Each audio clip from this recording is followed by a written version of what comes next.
All right, so let's see. So this is a fun little case. I think David will like this one. I got to show my screen here. So this is a patient who had a median sternotomy for a mitral valve annuloplasty and repair. And I got to show these in the right order. So this is the first radiograph, just routine postoperative. And you can see there's a pigtail catheter in the pleural space. And there are small pneumothoraces, just one drain in here. Patient was a little hypoxic a few hours later, and this radiograph was obtained. And you can see that the pneumothoraces got bigger, both of them, about the same amount. There's our pleural drain, looks fine here. And then it turns out that somewhere outside the field of the radiograph, the drain had kinked, so they were able to unkink it and repeated the radiograph, and you'll see the pneumothoraces have reduced. So I'll put them up side by side, if it'll work, or at least on the same screen. Doesn't want to put the first one up. There we go. So initial kinked drain, unkinked drain. So we made the conclusion, and I don't have a CT to prove this, but given there's a sternotomy, this is what has been called a buffalo chest, or should be correctly called a bison chest, where there's a common pleural space. And we see this with the lung transplants bilateral, but I suspect when they did the sternotomy, the pleura was violated anteriorly and divided, and you end up with this, and that would explain the symmetry between the pneumothoraces, the change when the drain became kinked, and the resorption when the drain became unkinked. These were both about the same degree of upright, as you can tell from the scapula. And I did find this, hopefully it's showing, let's see, I'm one of these windows. I don't know if you can you see this New England Journal PDF? No. Okay, I got to figure out how to make it show it. But they actually got it wrong. That New England Journal was at Imaging Clinical Medicine. Yes, because this was a post-pneumonectomy in their article. Yeah, it doesn't make any sense. I mean, that I don't know how that got through. Yeah, I don't know.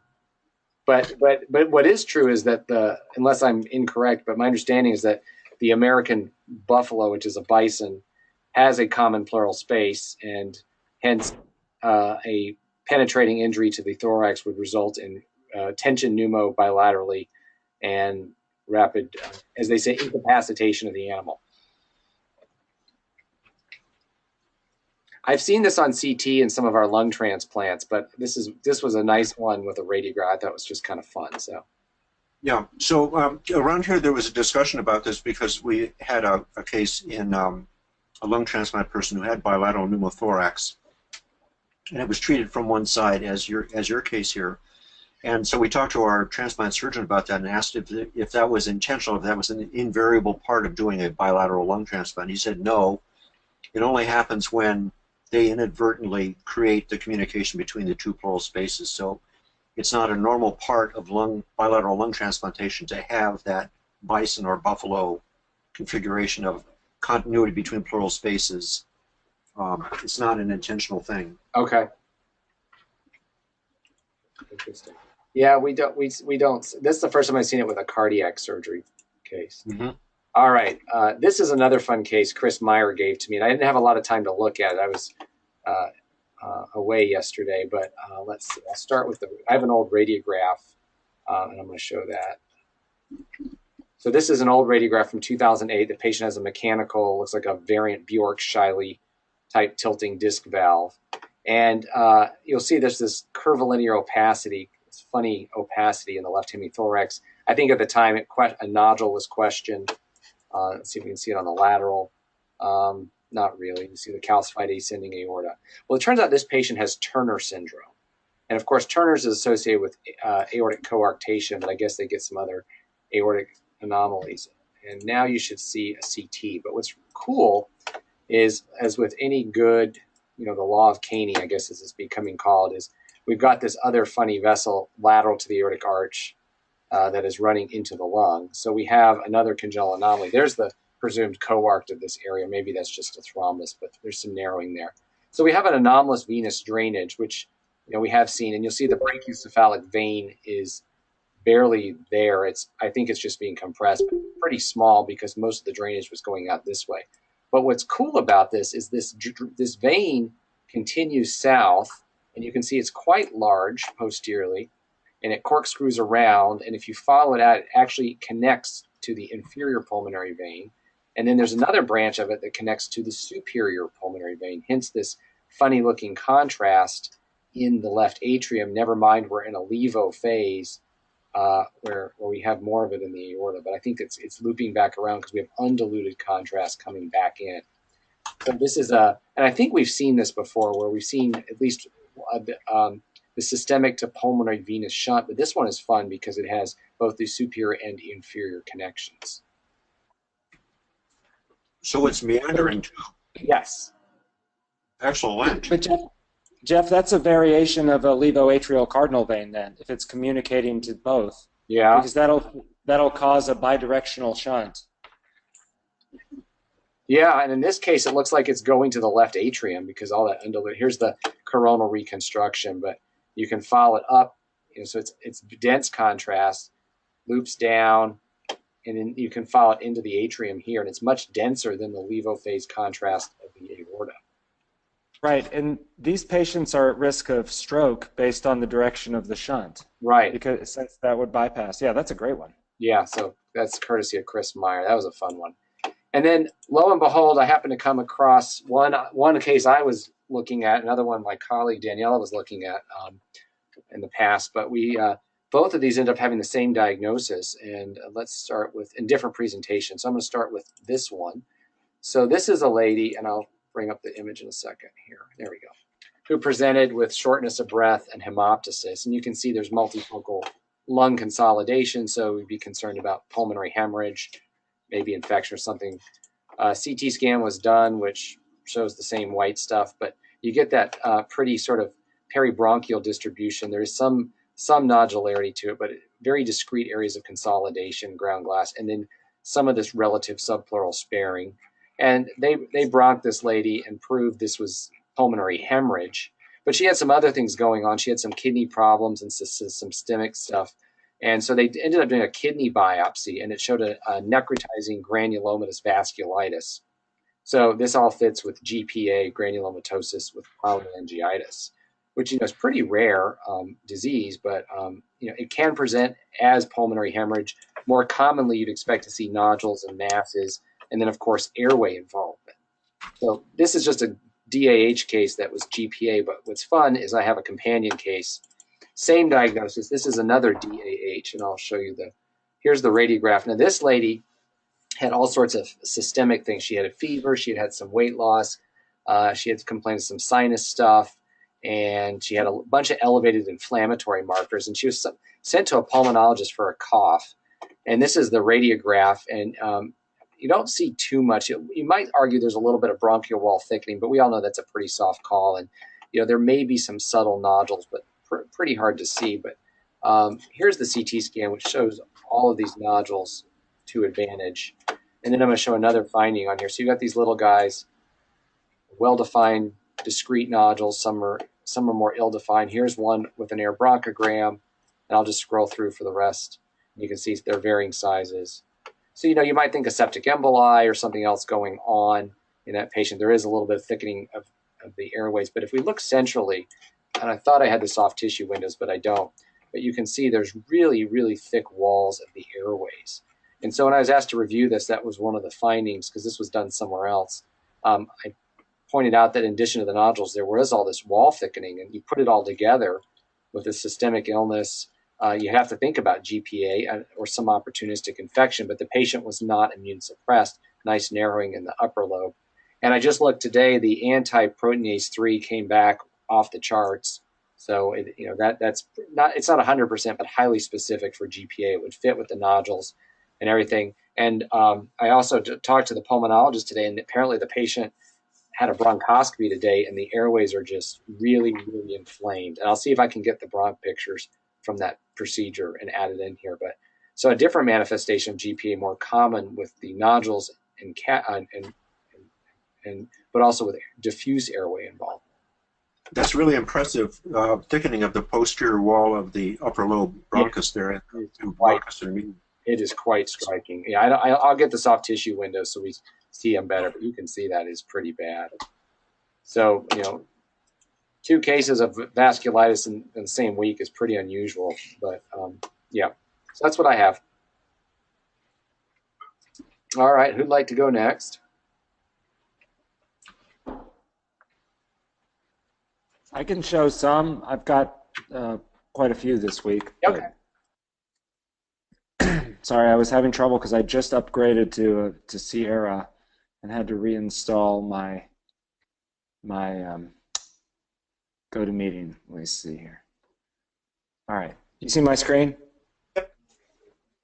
All right, this one's a fun one to start with. I think Howard especially will like this, and always likes to show cases of pulmonary edema and related things on radiography.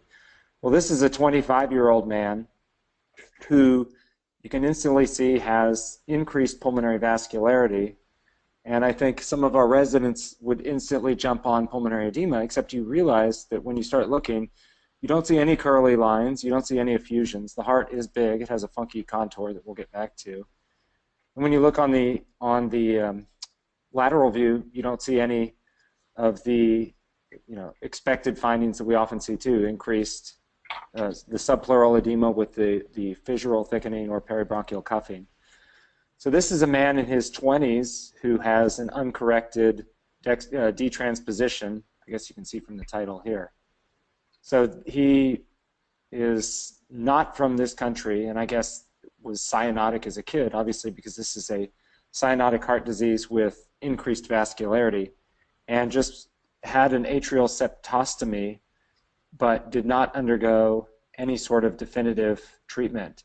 And so you can see nicely here that he has some tricuspid regurgitation just because of dilation of his right ventricle. You can see his right ventricle is remodeled and hypertrophied, and quite a bit of tricuspid regurg. And then you'll just see here that he has just a wide open communication between his atria. So something that we don't often see, obviously in adults, is just increased vascularity to this degree with something like this. So I think this is the oldest patient I've seen with an uncorrected transposition. And that leads me to this case, which we saw last week. And this radiograph is from a few weeks ago. Or sorry, the radiograph is from a while ago. The CT was from a couple weeks ago that I'll show you in a moment. But here you see, when you look at the lungs, similar finding of increased vascularity, but no overt edema in this case. The heart is borderline big, but you've got this very funky superior mediastinal contour. And anybody want to take a shot at what this is along those same lines? There's definitely a shunt going on. Is it a non-obstructive anomalous venous return? Yeah, this is total anomalous pulmonary venous return, uncorrected in an adult. But there's another catch to this. This is the cardiac version of the law of Caney. Actually, you can actually see it here. There's a few other things. So this is she has a vertical vein here, but notice where the stomach bubble is in this case is on the incorrect side, or the right side, and you can see just from looking at her upper abdomen that she has at least visceroatrial situs inversus. And when you look at her anatomy and her airway anatomy, she does have complete situs inversus. And then they've reattached her pulmonary veins into this atrium here. And I'll save a little bit of this, but you can also see that her pulmonary artery here is posterior to her aorta, and her aorta is to the right. So just to make a long story short, because I always have to think through these. So this is transposition, and it would be detransposition because the aorta is to the right, except that she has situs inversus. So it's L transposition with situs inversus. So it's one where she has she has one continuous circuit rather than two circuits in parallel like you would with the detransposition. So she doesn't have any existing shunts now that she's had her total anomalous pulmonary venous return repaired, but essentially she now has transposition with situs inversus. So if you're keeping score, the von Prague classification normally for L transposition would be SLL, but this would be the opposite of that. So this would be IDD. So I thought this was just a fun case, both from the radiograph with the increased vascularity and then the fact that she has situs inversus. So you can really test your residents and fellows' ability to classify congenital heart diseases based on the von Prague classification with this one. So Her pulmonary artery is huge. yes, which is probably just a manifestation of her having that long-standing shunt from the, yeah. So I think she's now 32, so she had this corrected when she was about 20 years old, back in 2004. So she's undoubtedly got some pulmonary hypertension as a result of that, and it's probably a combination of group 1 pulmonary arterial hypertension from the shunt, but also group 2 pulmonary hypertension because her systemic ventricle is the embryologic right ventricle that's dilated too and probably starting to fail. So just a whole mix of congenital heart disease in that one. Now this one came in this week, and this is one of the more fascinating cases that I think I've seen in a while. And this is another woman who's in her 20s. And you can see she was referred here for potential heart and lung transplant. She's from the Middle East. And she has a really bizarre chest radiograph, because you can see that on the left she has normal, if not enlarged, central pulmonary arteries. We don't really see her arch very well. But on the right now she has profound unilateral septal thickening. Certainly looks like edema. Almost could be lymphangitic carcinomatosis, except she doesn't have cancer. And you can see that her volume on the right side is decreased. So this clip is from when she was a child. She had a coarctation repair. I don't know what these surgical clips are. But she had this CT earlier this week, and unfortunately she claims that she has an anaphylactic reaction to contrast, which precludes us getting a contrast-enhanced study. But you really have to treat these lungs separately, because she has pulmonary arterial hypertension with Eisenmenger syndrome. And if you first look at the left lung, you can see that her left PA is massively enlarged, and she has the typical this centrilobular mosaic pattern that we often see with pulmonary arterial hypertension. And even some of these, I think what Howard probably described as these little corkscrew vessels and these plexiform lesions that you see in the periphery of this lung here. So she has pulmonary arterial hypertension because she still has I can't remember if I said she still has a ventricular septal defect. But when you look at her right lung, it's really fascinating because she has just diffuse septal thickening, some peribronchial cuffing. It looks like either venous or lymphatic engorgement throughout the entire right lung. And this is what I can't explain, but I noticed because I was protocoling an MRI, looking back at this CT, and look how she doesn't really have pulmonary veins on this side at all. I can't really find them. And she has these peculiar little calcifications where you would expect either lymphatics and or veins on this side. So because this is where the left inferior pulmonary vein, right inferior pulmonary vein should be. Here you can see her left inferior pulmonary vein is wide open, but you don't really see anything here. Same thing on the right superior pulmonary vein. It should be coming anterior to the bronchus right here, and you don't really see anything. So I think she's got like a combination of unilateral pulmonary vein occlusion plus pulmonary arterial hypertension and her Eisenmenger syndrome on the other side. I'm just curious what everyone else thinks, because this is totally bizarre. Do you think that might be acquired, the right-sided venous problem? I think so, but I don't know why. I think there's also that she just has a little bit of soft tissue in here. Like, I don't know if she's got like lymphangioma or just lymphatic collateralization here or venous collaterals, because even her mediastinum here. I have no idea. I thought about like a fibrosing mediastinitis, but there's no real mass effect. Or the arteries on this side just look small, and there's no real soft tissue or mass effect to this thing. But it looks like they're really that they're occluded. And then we tried to do a non-contrast MR yesterday because she's refusing any sort of contrast, which is unfortunate.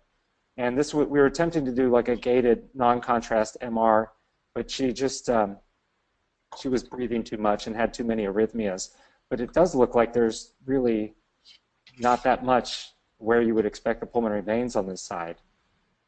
So to make a long story short, I was talking to the pulmonologist, and I don't think she's going to be just a lung transplant candidate. If anything, she'll need a heart and lung. I think that was probably the consideration before anyway, but I don't know. I think it's just, go back to the mediastinal window and let's look for those punctate calcifications. How many are there in that right hilar, infrahilar region? Are there lots of dystrophic calcifications, and what's going on? They radiate out along the bronchi too, which I was thinking first they might be venous, but the fact that they're along the bronchi, I wonder if they're lymphatic, but I don't know. You can see calcifications in something, in tissue, but what exactly? Yeah. I don't know. But they're separate from the bronchial walls. They're in tissue next to airways and vessels, right? Yes, yeah. Dystrophic calcification or something in some kind of tissue. What? Yeah. I don't understand that. I don't know either. It's totally bizarre. Nothing in the spleen, no calcifications in the No. spleen? She's from the Middle East too. I mean, I don't know what kind of granulomatous diseases are endemic there. And I thought about, sorry. I thought about even schistosomiasis as a cause of her pulmonary hypertension, but she obviously has congenital heart disease. Her liver looks normal too, but I don't know. But I just thought she's like an entire textbook chapter in one study, because you have a veno-occlusive pattern on one side and a typical pulmonary arterial hypertension pattern on the other side. So It was only one surgery, is that correct? The coarctation surgery? Yeah, as far as I know, she only had a coarct repair.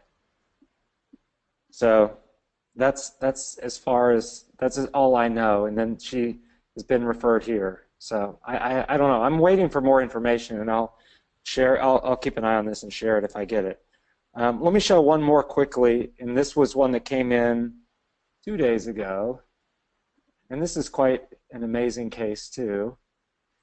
And I wish Seth were here, because this is right up his alley of iatrogeny or iatrogenesis imperfecta. But staying along this theme, markedly increased vascularity, big pulmonary arteries. This is a lady in her 50s who has a known atrial septal defect.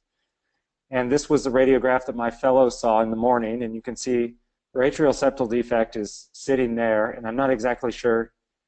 It's not the best location I've ever seen for an interatrial septum, but my fellow happened to see both of these about the same time. You see this one was done about an hour later, and as she quickly noticed, something is not right with the position of this thing. And when you look on the lateral view, this is not an upstairs, downstairs heart. This thing is not in the right place. So the cardiologists were not suspecting that it was dislodged, but of course that's something to always look for. And then check this out. This is the subsequent echo. This was an iPhone shot of the echo. This is the occluder device. This is the right atrium. And it just is free flopping around in her right atrium, kind of trying to sneak through the tricuspid valve at different points here. And you can see it almost looks like a figure of 8 here for whatever reason. But that is an atrial septal occluder, not where it should be. And so, long story short, she had to go get her heart cut open, have that removed. They did an open repair of her atrial septal defect. And Dr. Caney, just another bonus for you. We didn't have any cross-sectional imaging, but here's our other congenital abnormality in her, which is the left-sided subclavian line, presumably in a left SVC, which I'm hoping drains into the right atrium, but I can't confirm since we never had any cross-sectional imaging on this. So, law of Caney persists once again. I should get royalties every time you guys invoke it. Yep. I think we helped you support the or to lead enough cases to support this to Yeah, the that's law. true. All right, well, so we'll have to figure it out. All right, those were You should start a foundation that we can all contribute to. So. a congenital smorgasbord today. Yeah, well, I've got more. It's raining congenital heart disease out here as much as it's raining. So I will stop here for a minute and let I know Brent has some. All right, who would like to go next then? I can show two quickies. All right, we will see Godwin's cases.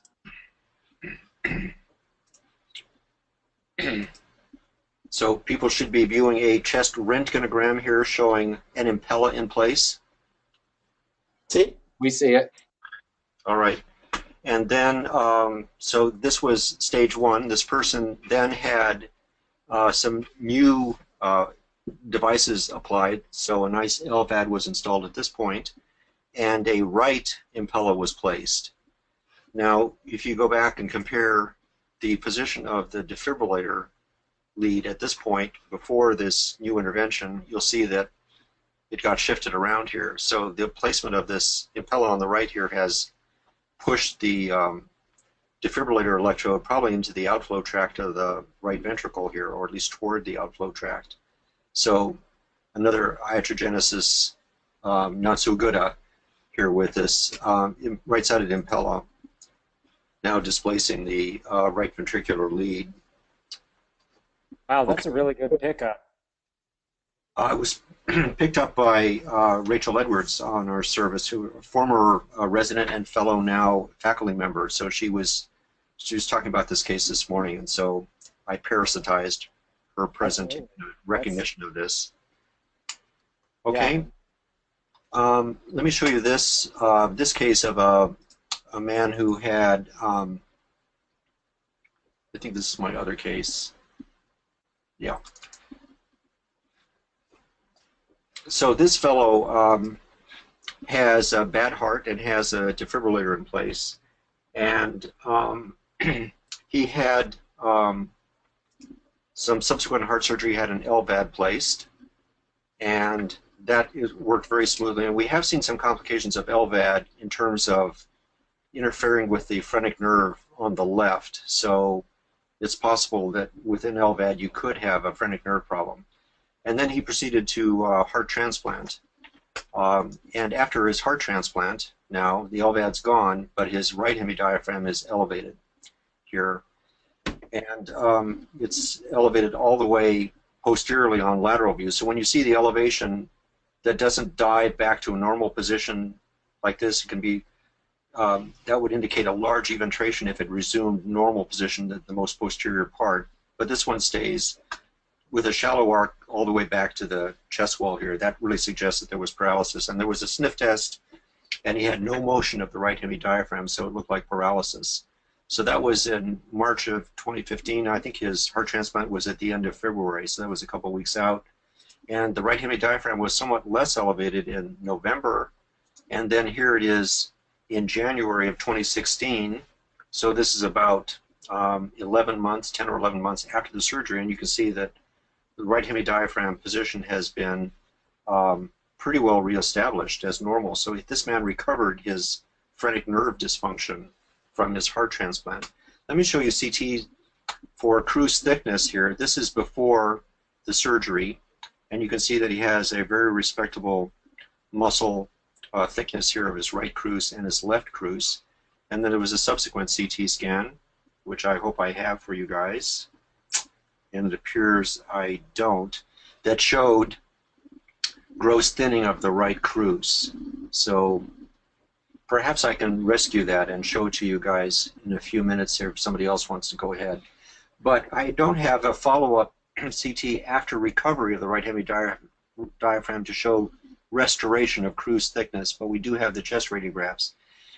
In the course of that year, his symptoms of shortness of breath also abated, and he was feeling fine at the end of that time. So as his chest radiograph improved, his clinical condition improved too. So it wasn't a mystery.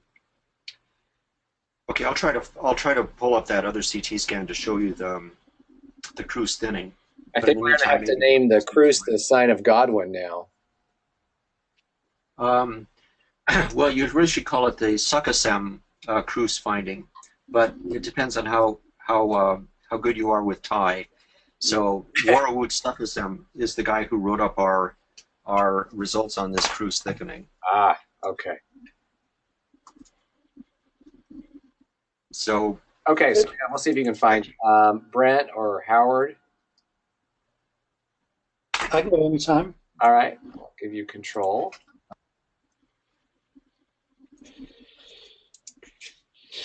Let's see if I can pick out a case that catches a bit of a theme. So how about like this one here? This one is credit to Leif, who told me about this one. I don't have a chest radiograph, but I'm going to show you what a chest radiograph would look like. So if you look for unusual vessels, that's what it's going to look like. And of course, I don't know to what extent these would show on a conventional radiograph, but they are strange vessels in the right lower lung. So this gives you a feel for how they look and how they seem to connect and how they seem to sort of meander around. And then what's really neat is to see this one. So there's some tortuous ones up here, and then there is one that goes down here. And yes, this is hypokinetic lung syndrome, or scimitar-like. So we have, in the right lower lung, we have vessels that are strange. And you can see here that some of the vessels, the veins here, will go back to drain into the left atrium. So let me just do that. So this one here does go to the left atrium, and you can see this one.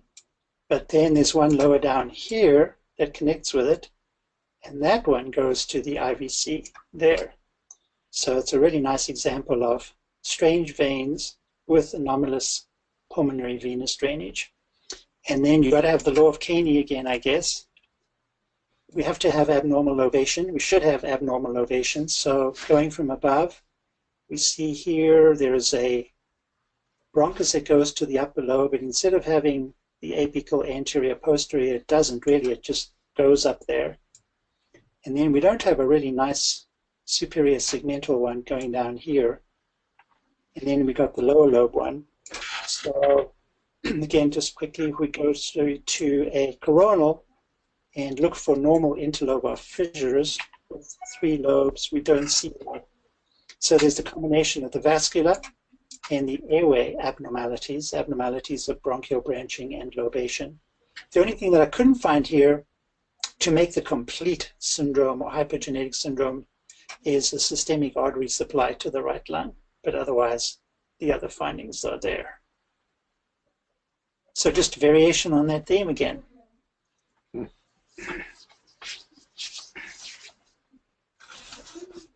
Okay, this one just goes along with David's, but except this one isn't quite the same. But here's a case of a pacemaker placement. So this is kind of before, some images during the placement showing right atrial appendage lead, fine. Right ventricular lead, fine. Now that's around 2:17 p.m. on a day. But this is a kind of a follow-up, and you can see, whoops, that lead came way out.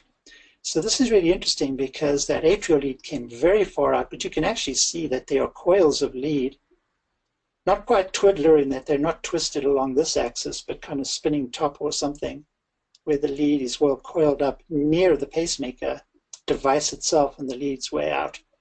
So they had to go, of course, and fix that up. So that was a spontaneous, I guess, spontaneous retraction of that lead, as far as I know, that drifted out and actually coiled up around the pacemaker itself in that pocket, which is presumably capacious enough to allow that twisting up to occur. That's kind of curious. I think it's the first one I've seen quite like that, and I don't know why this happened. It must have had something to do with their arm motion, because that was over the course of a couple of months. Yep, let's see the difference here. Yep, not too long. If you think it short, just days, really, 1 week or so. Because I had the one that was not a twiddler, but the person was a swimmer that kept, like, just the arm motion was doing that. So, I don't know, did it pace the diaphragm at all? Or like the phrenic nerve? No, I don't know, because this is sensing rather than pacing, I think. Well, that's true. Yeah. So So maybe I don't know the answer to this question. Do you guys know if these leads are sort of like floppy? Are they more rigid? I think they're relatively soft. Okay, I was just curious if they have some spring on them, if that could somehow recoiled. Because it's interesting how it folded up so nicely in the pocket. Yeah, Leif was saying he wondered if when these leads, when they're delivered and when they're put in, do they come in a packet and they're all coiled up? So it kind of has that memory to it. So if it gets detached and wants to come out, it'll just coil up like that. I don't know. It's curious how it's coiled up like that there. That is curious. I like the arm motion theory, though. I'll bet you there's some repetitive motion of that arm that's just sort of slowly turned the pulse generator and wound out the lead. So that atrial lead, doesn't have. You saw the little screw thread on the end of it. I don't think that they try very hard to screw it into a thin structure like a right atrial appendage. The other lead stayed fixed, and that's because it's in solid myocardium. It's screwed into thick muscle, so that one stayed. The other one wound its way out. Yeah. Although it's got an active fixation, little corkscrew at the end of it. Yeah, but do they really screw that into the atrial wall very? I don't know. I don't know. Probably, it didn't stick, obviously. Yeah, it did come out. Put in there on that date. I don't know. It's very curious. The other situation we've seen, the Scout view actually supports this. This is a woman. One of the things that happens is that if they create the pocket when the woman is supine and her breasts are high, riding up and folded off to her axilla, and then she stands up and she has pendulous breasts, that can actually pull the lead down. So we've seen people extract their leads when they stand up if they had floppy breasts and they were, it was installed when they were supine. And so what our cardiologists took to doing in that situation is they would actually push the breast tissue downward at the time they installed the pulse generators so that it wouldn't have that range of floppiness to extract leads from. So I wonder if that is part of what happened here, is that you notice that the thing seems to have come down between the two images that you have here. I wonder if that has promoted some I wonder. Now that you mention that, I'm even looking with some suspicion at this lead too. That's a shorter course through the heart now, isn't it? It was more curved and redundant before. I think so. The more I look at it, I wonder about that. Huh. Yeah. Interesting. I don't know about that. Do you have any other radiographs for comparison? Or there was an older one there. Was that a different device? That was different. Let's have a look and see how they compare. Yeah, it's a completely different device. So, and the appearance of the ventricle. So she got a new generator. You're right though. There's less slack on that right ventricular lead too. Yeah, I think so. Yeah, I think both have been pulled. Wait, why does the battery look denser on one of the radiographs? Is that just technical? I think, do they change something? No, it's a different pack. You can see it's a different device. Yeah. That was back in 2011. Oh, that's 2011. Okay. Yeah, I was about to say that's different. Yeah, As a matter of fact, you can tell that the current battery is a lithium battery, and that's why it's so translucent. It's only ground glassy. Oh, and the old ones are what, nickel cadmium, so they're denser? They were something else, some heavier metals. Okay, that makes sense. Yeah. Okay, shall I show one more, and then is Brent going to showcase this? I can show one more and then stop. Is that okay, Jeff? That's fine. Okay.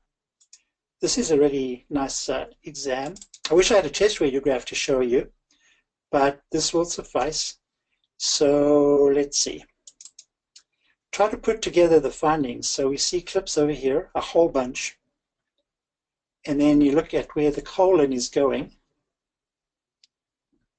and boom, goes up right there. So we'd like the hepatic flexure to be sitting here, not sitting there, and the person's had a lot of surgery, so you're going to put one and one together to make 5 at least. So yes, the colon is up there. Actually, let me show the coronal just as one sequence because it's so nice. So here you can see the colon going through. And as I scroll there, you'll see the size of the defect here is relatively modest. But this is a really nice example of a iatrogenic, traumatic iatrogenic laceration hole in the diaphragm from kidney surgery.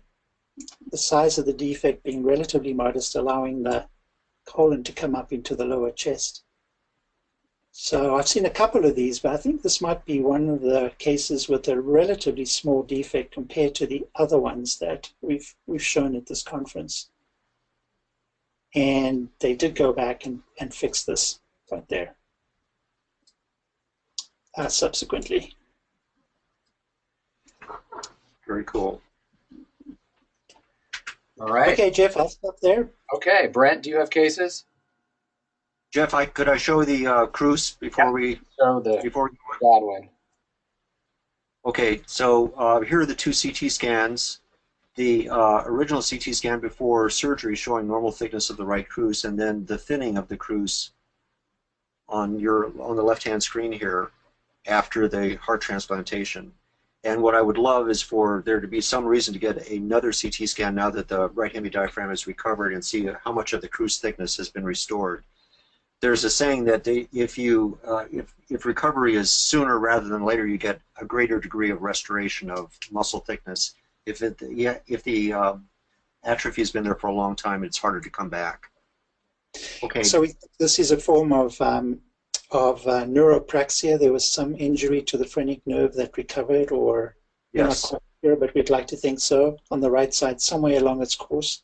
Yes, it probably got stretched or something like that, and it may have regrown from a point. So if the sheath is intact, the axon can regrow and reestablish communication with the diaphragm. Or perhaps it was phrenic frostbite or something like that. Maybe it was chilling during the surgery or something like that.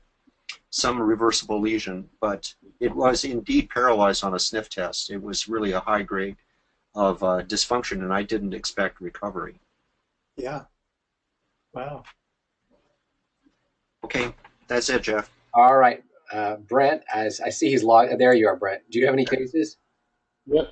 All right. I do have some cases. We've got about 10 minutes, just so you know. Okay. Okay. Let me Close this out. pull this up. Okay. Okay. Let me see which screen to share here.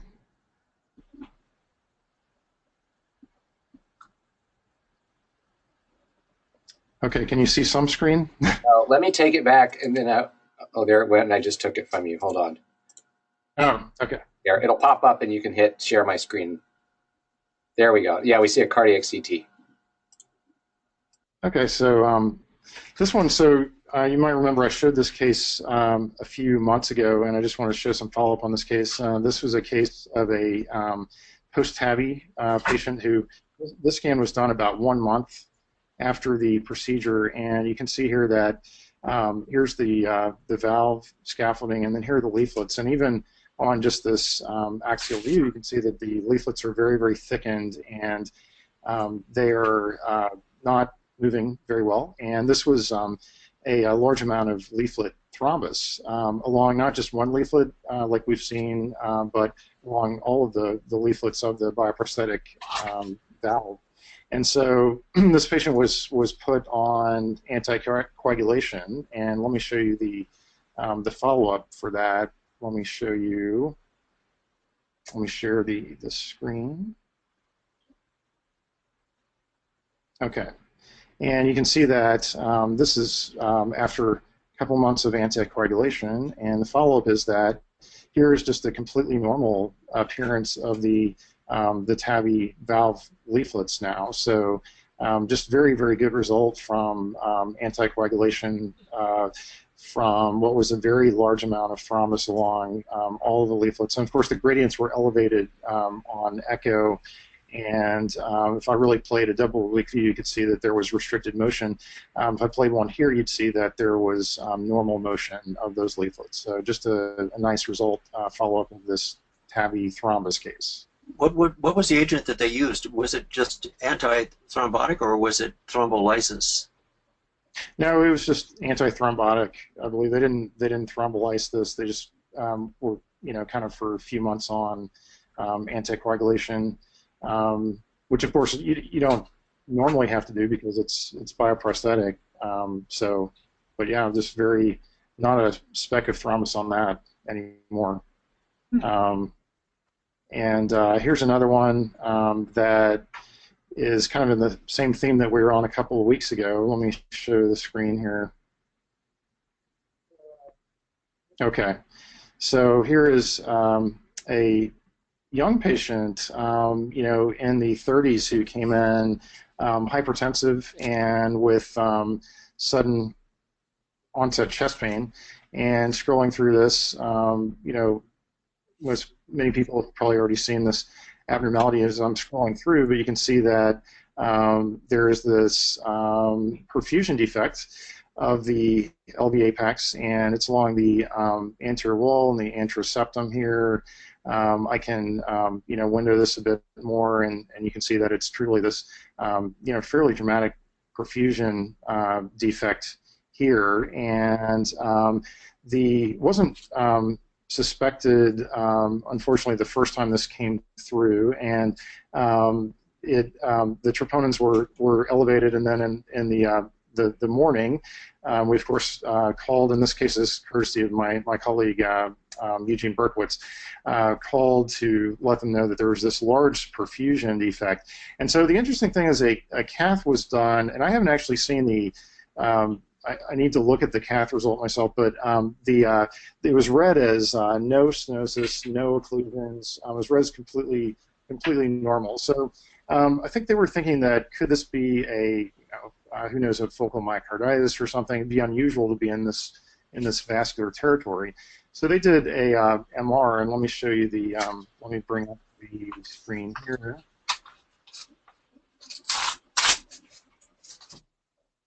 Let's see, can you see that? Yep.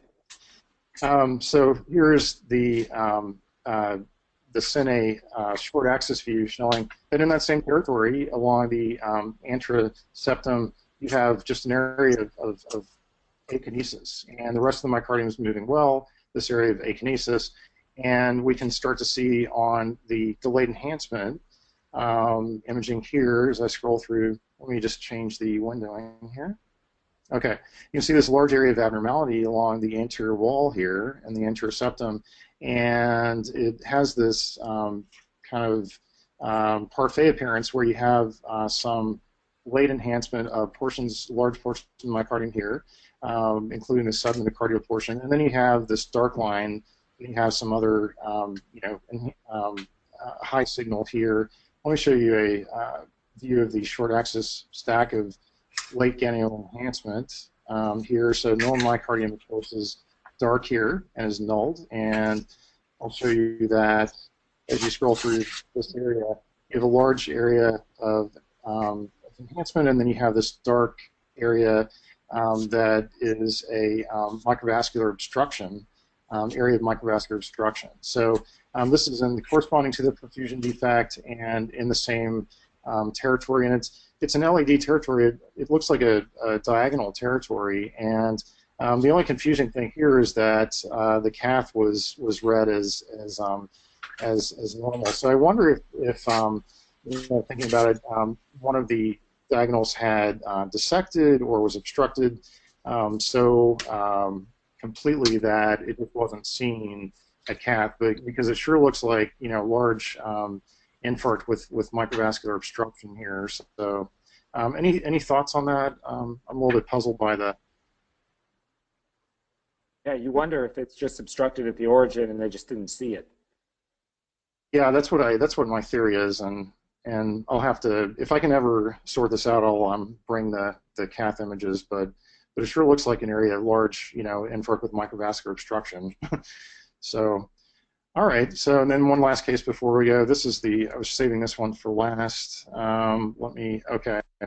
So, let me bring up the screen here. Brent, I guess the only other question is there's no chance that it's a tumor like lymphoma or something replacing the wall, right? Well, I mean, it was sudden onset chest pain, really hypertensive patient. With the troponin leak, so troponins were really high, so I mean, it didn't clinically seem like that. No, I agree. I just was trying to think of anything else.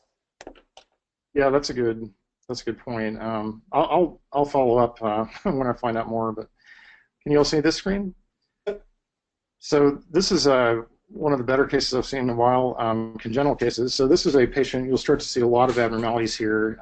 Huge pulmonary artery, and the right is enlarged as well. The left is somewhat stenotic here and small, and you can see that being able to see that this is a transposition patient who complex congenital history, but had a Rastelli for a double outlet right ventricle, had a septal defect here, and that was repaired, as part of the Rastelli. And here's the conduit, which was grossly patent. By the way, there's this is a small thrombus here that was new since the most recent prior exam a couple months ago.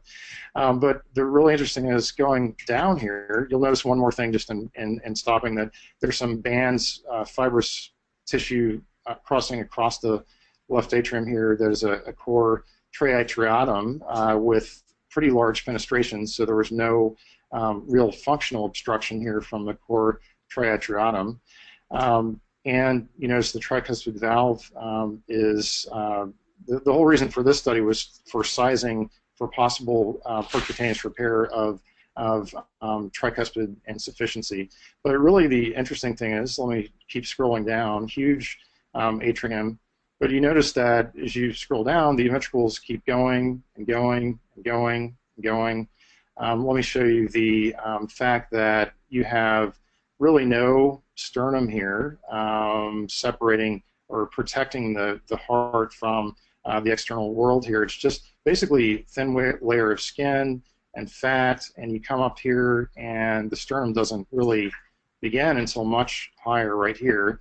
Let me show you a sagittal view of this very abnormal heart, and you can see that the mid to apical ventricles here actually are not within the chest. They go through this diaphragmatic defect down here into really the upper abdomen, and you can see that the left ventricle is doing that, the right ventricle is doing that as well. Let me show you the dramatic coronal here as well. Here's the coronal, and let me scroll through this. You can see the ventricles, they're going through this diaphragmatic defect here.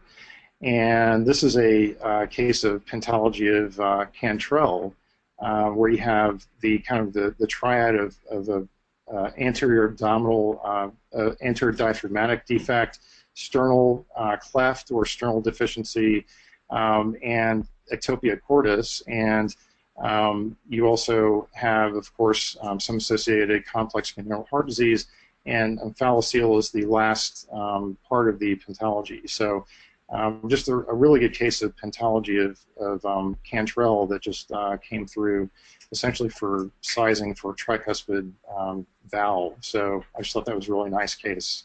Was there also the belly button problem here too, or was that do we have the complete pentology?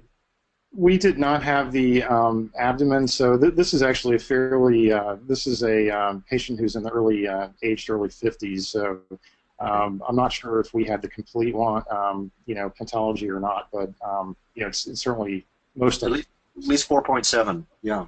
Yeah. So anyway, that's what I have. That's great. Without knowing it, we've covered all of congenital heart disease today. Yeah, we just That wasn't planned. Yeah, I think we got aorta and we got yeah, I think so.